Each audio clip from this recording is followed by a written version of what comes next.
வருக வணக்கம். இந்த வேர் அப்படிங்கக்கூடிய பி ஃபார்ம் பிரைமரி ஆக்சிலரி வேர்பை எப்பவுமே ப்ளூரல் சப்ஜெக்ட்டுக்கு மட்டும்தான் பயன்படுத்துவோம். ஆனால் இதை சிங்குலர்ஸ்க்கும் பயன்படுத்தலாம். ஆனால் ஒரு சில விதிமுறைகளுக்கு உட்பட்டு. சுருக்கமாக சொல்லணும்னா இந்த வேர் அப்படிங்கக்கூடிய ஒரு பி ஃபார்ம் பிரைமரி ஆக்சிலரி வேர்பை பாஸ்ட் டென்ஸில் simple past and past continuous இந்த ரெண்டு இடத்துலையுமே சப்ஜெக்ட் பிளேஸில் ஏதாவது ப்ளூரல் நவுனோ ப்ளூரல் ப்ரனவுனோ வந்தால் மட்டுமே பயன்படுத்துவோம். எக்ஸாம்பிளாக we were eating, you were thinking, they were dancing, we were at home, you were at the office, they were at the playground. இந்த மாதிரி we, you, they இப்படி வரக்கூடிய ப்ளூரல் ப்ரனவுன்ஸ்க்கோ அல்லது இதுக்கு பதிலாக பயன்படுத்தக்கூடிய ஒரு சில நேம்ஸ் அதுதான் நவுன்ஸ். ப்ளூரலில் மட்டுமே ஒன்றுக்கும் மேற்பட்ட பெயர்கள் 2 பேர் 3 பேர் 4 பேர் இந்த மாதிரி நபர்களையோ பொருட்களையோ இடங்களையோ குறிப்பிட்டு ஒரு சப்ஜெக்டில் ப்ளூரலில் பயன்படுத்தும் போது மட்டுமே பாஸ்ட் டென்ஸில் இந்த வேரை பயன்படுத்துவோம். ஆனால் இதை சிங்குலராக இருக்கக்கூடிய ஃபர்ஸ்ட் பர்சனில் ஐ, தேர்ட் பர்சன் சிங்குலர்ஸில் ஹீ, ஷீ, இட் இதெல்லாமே எல்லாருக்கும் தெரிஞ்சது தான். இந்த சிங்குலர்ஸ்க்கும் பயன்படுத்தலாம். ரொம்பவே புதுசாக இருக்குல்ல? ஆமாம், இதை எப்படி சரியாக பயன்படுத்தணும் அப்படிங்கிறது தான் ரொம்பவே முக்கியம். ஏன்னா குறிப்பிட்ட ஒரு விதிமுறைக்கு உட்பட்டு மட்டுமே இதை நாம் பாஸ்ட் டென்ஸில் சிங்குலருக்கு பயன்படுத்த முடியும். ஒருவேளை தப்பாக மாற்றி பயன்படுத்தி சீன் ஆச்சுன்னா நிர்வாகம் பொறுப்பில்லை. இதை எப்படி அந்த குறிப்பிட்ட ரூலை யூஸ் பண்ணி சரியாக எந்த ஒரு மிஸ்டேக்கும் இல்லாமல் 100% இது உண்மையே எந்த ஒரு மிஸ்டேக்கும் இல்லாமல் நீங்கள் இந்த வேற ஐ வேர்னும் பயன்படுத்தலாம், ஹீ வேர்னும் பயன்படுத்தலாம், ஷீ வேர்னும் பயன்படுத்தலாம், இட் வேர்னும் பயன்படுத்தலாம். ஆனால் அந்த குறிப்பிட்ட விதிமுறைக்கு உட்பட்டு மட்டுமே அந்த இடத்துல மட்டுமே பயன்படுத்தணும். அது எப்படிங்கிறது தான் இந்த வீடியோவில் ரொம்பவே தெளிவாக பார்க்க இருக்கிறோம். ஸோ வாங்க வீடியோக்குள்ளே போகலாம். முதல்ல இந்த வேற பாஸ்ட் டென்ஸில் பயன்படுத்துவோம்னு பார்த்தோம். இதை ஏன் be form primary auxiliary verb be form primary auxiliary வேர்ப்னு சொல்கிறோம் அப்படின்னா இது ஒரு ஆக்சிலரி வேர்புங்கிறது எல்லாருக்குமே தெரியும். இந்த ஆக்சிலரி வேர்ப்ஸ்குள்ள பிரைமரி ஆக்சிலரிஸ், மவுடல் ஆக்சிலரிஸ்னு 2 பிரிவு இருக்குது. இந்த பிரைமரி ஆக்சிலரிஸ்குள்ள தான் be form, do form, have ஃபார்ம்னு 3 ஃபார்ம்ஸ் இருக்குது. அதில் பி ஃபார்ம்குள்ள இந்த வேர் வர்றதுனாலயே இதை பி ஃபார்ம்னும் பிரைமரி ஆக்சிலரிஸ்குள்ள வர்றதுனால பிரைமரி ஆக்சிலரி வேர்ப்னு சொல்கிறோம். மொத்தமாக பி ஃபார்ம் பிரைமரி ஆக்சிலரி வேர்ப்னு சொல்கிறோம். இதை பற்றி இன்னும் டீட்டெயில் தெரிஞ்சுக்கணும் அப்படின்னா இந்த வேர்க்கான தனியாக ஒரு வீடியோ, எந்தெந்த டென்சஸில் பயன்படுத்தணும், எதனால் இதை இப்படி சொல்கிறோம், இது போன்ற எல்லா டீட்டெயில்ஸும் இருக்கக்கூடிய அந்த வீடியோ நம்ம சேனலில் ஆக்சிலரி வேர்ப்ஸ் பிளேலிஸ்ட்டில் இருக்குது. செக் பண்ணி பாருங்கள், லிங்க்கும் டிஸ்கிரிப்ஷனில் இருக்குது. சரி, இதை பாஸ்ட் டென்ஸில் பயன்படுத்துகிறோம். அப்படி பயன்படுத்தும் போது இந்த I, we, you, he, she, it, they இதில் ப்ளூரல்ஸாக இருக்கக்கூடிய we நாம் அல்லது நாங்கள், யூ நீ அல்லது நீங்கள், நீன்னு வந்தாலுமே இதை ப்ளூரலில் தான் சொல்வோம். இது எல்லாருக்குமே தெரிஞ்சது தான். இந்த theyங்கிறது அவர்கள் அல்லது அவை, நபர்களையும் சொல்லலாம் பொருட்களையும் அவை அப்படின்னு சொல்லலாம். எப்படி வந்தாலுமே இது 3மே ப்ளூரலாக தான் வரும். இது 3த்துக்குமே பயன்படுத்தணும் அல்லது இதுக்கு பதிலாக ஏதாவது நெய்ம்ஸை பயன்படுத்தணும் அப்படின்னா, அதாவது நவுன்ஸை பயன்படுத்தணும் அப்படின்னா அதுக்கும் பயன்படுத்தலாம்னு ஸ்கூல்ஸ்ல இருந்தே படிச்சுட்டு வந்திருப்போம். ஆனால் மீதி இருக்கக்கூடிய இந்த ஐ, தேர்ட் பர்சனில் இருக்கக்கூடிய ஹீ, ஷீ, இட் இந்த 3த்துக்குமே இந்த வேற பயன்படுத்தலாம். இது பயன்படுத்தலாம் இல்லை ஏற்கனவே நீங்கள் பயன்படுத்தியிருக்கலாம் அல்லது எங்கேயாவது ஒரு இடத்துல படிச்சிருப்பீங்க, ரீட் பண்ணியிருப்பீங்க அல்லது மற்றவங்க பேசுகிறத கேட்டிருப்பீங்க. என்ன இவங்க ஐக்கு போய் வேற யூஸ் பண்ணுறாங்க அப்படின்னு அவங்கள இவாலுவேஷன் கூட பண்ணியிருப்பீங்க. ஆனால் இது சரிதான். எப்படிங்கிறத இப்போ தெளிவாக அந்த ட்ரிக்கை பார்க்கலாம். இந்த சிம்பிள் காம்பவுண்ட் காம்ப்ளெக்ஸ் எல்லாருக்குமே தெரிஞ்சது தான். வெயிட் இப்போ நாம் இதை நடத்த போகிறதில்ல. ஆனால் இதுக்குள்ளே தான் இந்த ட்ரிக் ஒளிஞ்சிட்டு இருக்குது. கரெக்டாக சொல்லணும்னா இந்த காம்ப்ளெக்ஸ் சென்டென்ஸ்குள்ளே தான் இந்த குறிப்பிட்ட ட்ரிக்கை நாம் யூஸ் பண்ணி ஆகணும். இந்த சிம்பிள் காம்பவுண்ட் காம்ப்ளெக்ஸ் எல்லாம் நாம் வரக்கூடிய வீடியோஸில் தெளிவாக பார்க்கலாம். இப்போதைக்கு இந்த வேற எப்படி காம்ப்ளெக்ஸ் சென்டென்ஸில் பயன்படுத்துறதுங்கிறத மட்டும் சின்ன ஹிண்ட்ஸ் மூலமாக தெளிவாக பார்த்துட்டு எக்ஸாம்பிள்ஸ்குள்ளே போகலாம். முதல்ல ஒரு காம்ப்ளெக்ஸ் சென்டென்ஸ் ஆனது தொடர்ந்து இயங்குறதுக்கு மெயின் கிளாஸ் சபார்டினேட் கிளாஸ்னு 2 கிளாஸஸ் தேவைப்படும். இதை நீங்க ஸ்கூல்ஸ்ல இருந்து கேள்விப்பட்டிருப்பீங்க. எக்ஸாம்பிளா பாருங்க, if they had come earlier to the station they would catch the train. இந்த இடத்துல 2 வகையான கிளாஸஸ் இருக்குது. சிம்பிளா புரிஞ்சுக்கணும் அப்படின்னா they would catch the train. இந்த கிளாஸை பாருங்க, கிளாஸுங்கிறது குரூப் ஆஃப் வேர்ட்ஸ். அந்த குறிப்பிட்ட குரூப்புக்குள்ள ஒரு சில வேர்ட்ஸ் எல்லாம் இருக்கும். அது முழுமையான மீனிங்கை கொடுக்குதா அல்லது இல்லையா அப்படிங்கிறத பொறுத்து அது மெயின் கிளாஸா சபார்டினேட் கிளாஸான்னு நம்ம முடிவுக்கு வருவோம். இந்த இடத்துல they would catch the train அப்படிங்கிறது அவங்க ட்ரெயினை பிடிச்சிருப்பாங்க அப்படிங்கிறது முழுமையான மீனிங்கை கொடுக்குது. இதுக்கு வேற எதுவும் தேவையில்லை. ஸோ இதை மெயின் கிளாஸ் அப்படின்னு சொல்லலாம். ஆனால் இந்த if they had come earlier to the station, அவங்க சீக்கிரமாகவே ஸ்டேஷனுக்கு வந்திருந்தா அப்படின்னு பாதியில் நிற்கிது. இதுவும் குரூப் ஆஃப் வேர்ட்ஸ் தான், இதுவும் ஒரு கிளாஸ் தான்.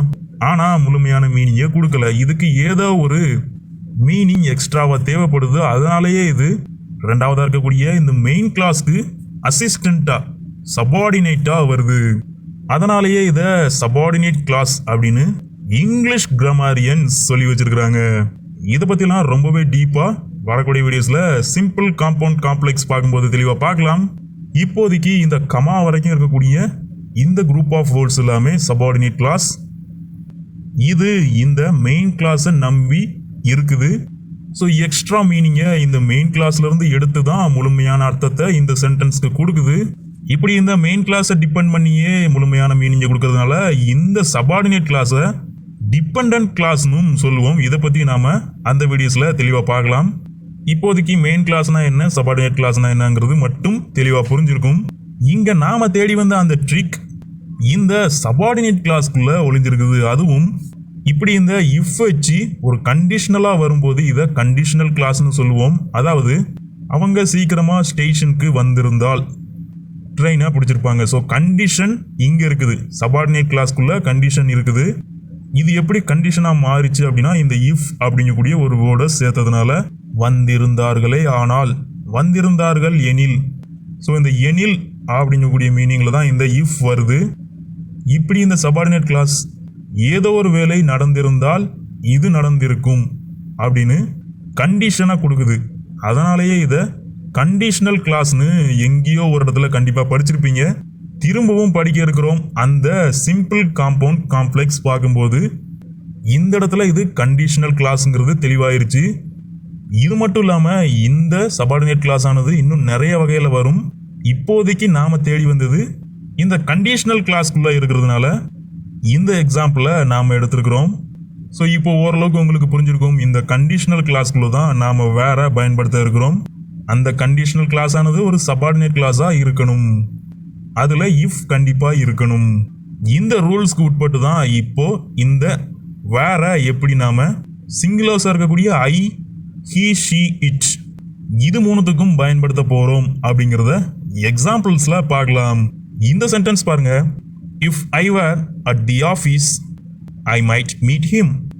நான் ஆஃபீஸில் இருந்திருந்தா அவரை சந்தித்திருக்க கூடும். இந்த இடத்துலையும் இருந்திருந்தால் அல்லது இருந்திருந்தால் எனில் அப்படின்னு ஒரு கண்டிஷனாக கொடுக்கக்கூடியது இந்த கமாவுக்கு முன்னாடி வரைக்கும் இருக்கக்கூடிய group of words. Group of வேர்ட்ஸ்னாலே ஒரு கிளாஸாக இருக்கலாங்கிறத ஏற்கனவே பார்த்துருந்தோம். ஆனால் இது ஃப்ரைஸாக கூட இருக்கலாம். அதெல்லாத்தையுமே சிம்பிள் காம்பவுண்ட் காம்ப்ளெக்ஸில் பார்க்கலாம். இந்த இடத்த பொறுத்த வரைக்கும் இது ஒரு கிளாஸ். அதுலேயும் இஃப் வச்சு ஆரம்பிச்சிருக்கிறதுனால எனில் அப்படிங்கக்கூடிய ஒரு மீனிங்கை கொடுக்கறதுனாலேயே இதை கண்டிஷனல் கிளாஸ்னு சொல்கிறோம். இதை நிறைய பேர் இஃப் கிளாஸ் அப்படின்னும் படிச்சுட்டு வந்திருக்கலாம் அல்லது கேள்விப்பட்டிருக்கலாம்.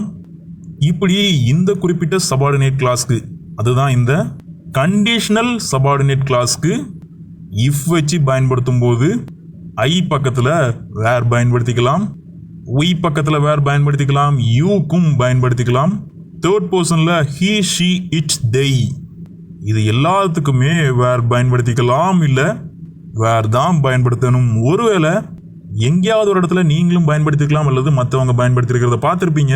If I was playing I would win the match.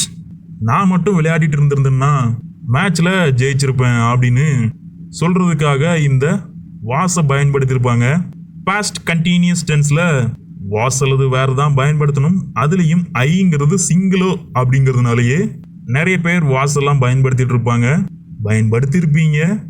ஆனா இது சரியா அப்படின்னா ரொம்பவே தவறான வழிமுறை. இப்படி ஒரு சென்டென்ஸ் இங்கிலீஷ்லயே கிடையாது.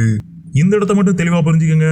இந்த இஃப் கிளாஸ் அப்படின்னு சொல்லக்கூடிய கண்டிஷனல் கிளாஸ் பொறுத்த வரைக்கும் பாஸ்ட் டென்ஸ்ல வரும்போது இந்த வாஸ்க்கு வேலை இல்லை. சிங்குலரா இருந்தாலும் ப்ளூரலா இருந்தாலும் வேர் தான் பயன்படுத்தணும், பயன்படுத்தி ஆகணும். அப்போ நிறைய பேர் வாஸ் பயன்படுத்திட்டு இருக்கிறாங்களே அப்படின்னா கண்டிப்பா அவங்க கிராமர் படிச்சிருக்க மாட்டாங்க, இங்கிலீஷ் முழுமையா படிச்சிருக்க மாட்டாங்க, படிக்காமலே அறகுறையா வந்து உங்களுக்கும் சொல்லி கொடுத்துருப்பாங்க. இதை இன்னைக்கு நீங்க தெரிஞ்சுக்கிட்டீங்க. இந்த ட்ரிக்கை, இதை ட்ரிக்னு கூட சொல்லக்கூடாது, ரூலே இதுதான். சென்டென்ஸ் ஃபார்மேஷன்ல இந்த காம்ப்ளெக்ஸ் சென்டென்ஸ்ல மட்டும் இப்படி வரும்போது இஃப் கிளாஸ்னு சொல்லக்கூடிய கண்டிஷனல் சபார்டினேட் கிளாஸ்க்குள்ள எது வந்தாலும் I, we, you, he, she, it, they எல்லாத்துக்குமே வேர் மட்டும்தான் பயன்படுத்தி ஆகணும். அதாவது சிம்பிள் பாஸ்ட் அல்லது பாஸ்ட் கண்டினியூஸ். பெர்ஃபெக்ட் டென்ஸ்ல வந்தா ஹேட் பயன்படுத்துவோம், எல்லாருக்குமே தெரியும், அது வேற.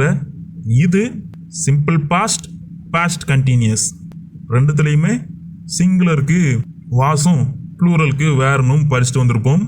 ஆனால் திரும்ப திரும்ப சொல்றது இந்த குறிப்பிட்ட சபார்டினேட் கிளாஸ், அதுவும் கண்டிஷனலாக வரும்போது மட்டும், சிம்பிளாக சொல்லணும்னா இந்த இஃப் வச்சு வரும்போது மட்டும் வேர் தான் பயன்படுத்தணும், வேர் மட்டுமே பயன்படுத்தணும். இப்போ இதை திருத்தி எழுதுனா எப்படி வரும் பாருங்க. If I were playing I would win the match. இங்கேயுமே மீனிங் பொறுத்த வரைக்கும் நான் தான் சொல்றோம். நான் விளையாடி கொண்டிருந்திருந்தேன் எனில் விளையாட்டில் நான் வெற்றி பெற்றிருப்பேன் அப்படின்னு நான் தான் சொல்றோம். இருந்தாலுமே வேர் தான் பயன்படுத்தணும். இதை இன்னைக்கு நீங்க புதுசா கத்துக்கிட்டீங்க. தொடர்ந்து எக்ஸாம்பிள்ஸ் பார்க்கலாம். இந்த ஹி, ஷி, இட் பயன்படுத்துறத இப்போ பார்க்கலாம். If he was studying well he might notice the mistake. இந்த இடத்துல அவன் நல்லா படிச்சுட்டே இருந்திருந்தான்னா வரக்கூடிய மிஸ்டேக்கை அவன் நோட்டீஸ் பண்ணியிருக்கலாம் அப்படின்னு சொல்லியிருக்கிறோம். இந்த இடத்துல ஒரு மிஸ்டேக் நாமளும் பண்ணியிருக்கிறோம். நீங்க இவ்வளோ தூரம் நல்லா கவனிச்சிட்டு இருந்திருந்தா, கவனிச்சுட்டே வந்திருந்தா இதை ஈஸியா நீங்களும் நோட்டீஸ் பண்ணிடலாம். அதுதான் இந்த வாஸ். நாம ஏற்கனவே சொல்லியிருக்கிறோம், இது ஒரு சபார்டினேட் கிளாஸ். அதாவது if he was studying well, அவன் நன்றாக படித்து கொண்டு இருந்திருந்தான் எனில், இப்படி பாதியில நிற்கும் போது இதை சபார்டினேட் கிளாஸ்னு சொல்வோம். மீதி இருக்கக்கூடியது he might notice the mistake. தப்பு இருந்தா அவன் கண்டுபிடிச்சிருக்கலாம். இப்படி சொல்லும்போது இந்த குறிப்பிட்ட சபார்டினேட் கிளாஸ்க்குள்ள அதுவும் இஃப் வச்சு வர்றதுனால இதை கண்டிஷனல் சபார்டினேட் கிளாஸ்னு சொல்லுவோம். இந்த கண்டிஷனல் சபார்டினேட் கிளாஸ்க்குள்ள எப்போவுமே சிங்குலர்ஸாக இருந்தாலும் ப்ளூரல்ஸாக இருந்தாலும் வேர் தான் பயன்படுத்தணும்னு இப்போ தான் பார்த்தோம். அதுக்குள்ளேயே வாஸை பயன்படுத்திட்டோம். ஸோ இதுவும் மிஸ்டேக் தான். இதை நாம சரி பண்ணிடலாம். இதை எப்படி எழுதணும் பாருங்க.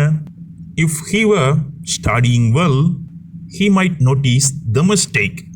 இவ்வளோதான் சிம்பிள். இந்த வாஸ் எடுத்துட்டு வேற சேர்த்துருக்கிறோம். இது ஒரு ட்ரிக் கூட கிடையாது, இதுதான் பேசிக் ரூலே என்பது இந்த இடத்துல குறிப்பிடத்தக்கது. இது பெருசா ஒரு ட்ரிக்காலாம் இன்னைக்கு நீங்க படிக்கல. பேசிக்கா நீங்க படிச்சிருக்க வேண்டிய ஒரு ரூல், மறைக்கப்பட்ட ஒரு பின்னணி, மிகப்பெரிய மிஸ்டேக் நடந்துகிட்டே இருந்திருக்குது. இதை இன்னைக்கு நம்ம சேனல் கிரவு இன்டெலெக்ட் சேனல் வெளிச்சத்துக்கு கொண்டு வந்திருக்குது. உங்களுக்கு இதை எப்படி சரியா பயன்படுத்தணுங்கிறதையும் சொல்லி கொடுத்துருக்குது. இப்போ நீங்க பார்த்துட்டு இருக்கக்கூடிய இது மட்டும் இல்ல, நம்ம சேனல்ல இருக்கக்கூடிய எல்லா வீடியோஸுமே இந்த மாதிரி டீப்பா ரொம்பவே ஸ்டாண்டர்டான லெவல்ல மட்டுமே spoken English, written English, English grammar இதெல்லாத்தையுமே கொண்டு வந்துட்டு இருக்குது. ஸோ சப்ஸ்கிரைப் பண்ணாதவங்க அதே தான் அப்படியே அந்த லைக் பட்டனையும் கிளிக் பண்ண மறந்துடாதீங்க. தொடர்ந்து ஷீ, இட் இது ரெண்டுத்துக்கும் எப்படி பயன்படுத்தணும் பார்க்கலாம். If she were studying well she might notice the mistake. அடுத்த சென்டென்ஸ் பாருங்க.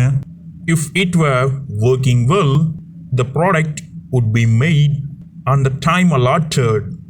இந்த இடத்துல இட்டுங்கிறது ஒரு மெஷினாக கூட இருக்கலாம். ஸோ அந்த மெஷின் ஒழுங்காக ஒர்க் பண்ணிட்டு இருந்திருந்தா ஆன் த டைம் allotted ஒதுக்கப்பட்ட நேரத்தில் ப்ராடக்ட் உற்பத்தி பண்ணப்பட்டிருக்கும். இதை தான் இந்த இடத்துல குறிப்பிட்டிருக்கிறோம். இந்த இடத்துல இருக்கக்கூடிய conditional clause if it were working well, இது ஒழுங்காக வேலை செய்து கொண்டிருந்தது எனில் அப்படின்னு வந்திருக்குது.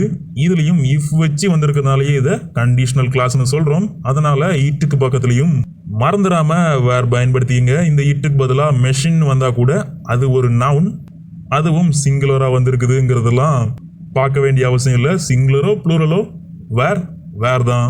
கண்டிஷனல் கிளாஸ் தான்ங்கிறது இந்த இடத்துல அழுத்தம் திருத்தமாக, ஏன் திருத்தம் அழுத்தமாக கூட நம்ம சேனல் கிரவு இன்டெலெக்ட் சேனல் பதிவு பண்ணிக்குது.